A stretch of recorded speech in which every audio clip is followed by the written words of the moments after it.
بسم اللہ الرحمن الرحیم۔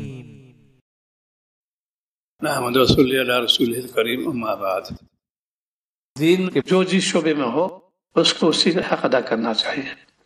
تعلیمی شعبے میں ہو وقت کی پابندی کرو، محنت سے پڑھاؤ، کامیاب ہو جاؤ گے۔ جس شعبے میں ہو اخلاص ہونا چاہیے، کامیابی اسی میں موقوف ہے۔ اگر کوتاہی ہوگی تو پکڑ لے جاؤ گے۔ ارے صاحب یہاں پیسے کم ملتے وہاں چلو، مخلص نہیں یہ شخص، یہ پیسے کا مخلص ہے، پیسہ چاہتے ہیں۔ میرے شیخ نور احمد قدوہ فارغ ہو گئے، بہت بڑے باپ کے بیٹے تھے، ان کے بہت بڑے وکیل تھے، کئی ظلم مشہور تھے اور کتنے ان کے کام کرنے والے تھے۔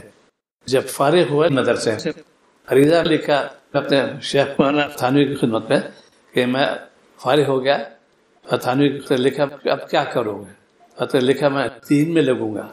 اس پہ تھانوی نے لکھا کہ اس میں پیسے کم ملتے ہیں، جانتے تھے بڑے باپ کے بیٹے تھے۔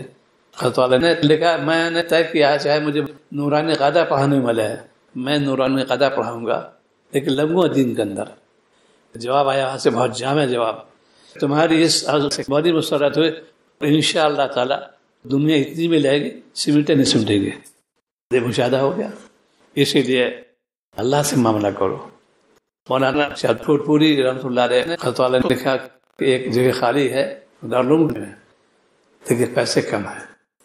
حضرت نے جواب تحریر فرمایا کہ حضرت آپ کا حکم میں پڑھنے تیار ہوں، میں چنے چبا کے پڑھاؤں گا، ایک پیسہ نہ لوں گا، میں چنے چبا لوں گا، پیسہ ایک نہ لوں گا۔ یہ جذبہ ہونا چاہیے، اخلاص ہونا چاہیے، لگے رہو، ڈٹے رہو، کام میں لگو اور مطالبہ بالکل مت کرو۔ جب کوئی بات ہو اللہ سے رجوع کرو۔ اے مالک آپ کی ذات دینے والے، آپ صلی اللہ علیہ وسلم نے تعلیم فرمائی امت کو کہ پہلے مالک سے مانگو، مالک کے قبض قدرت میں جب چاہے جس کو چاہے عطا فرماتے ہیں۔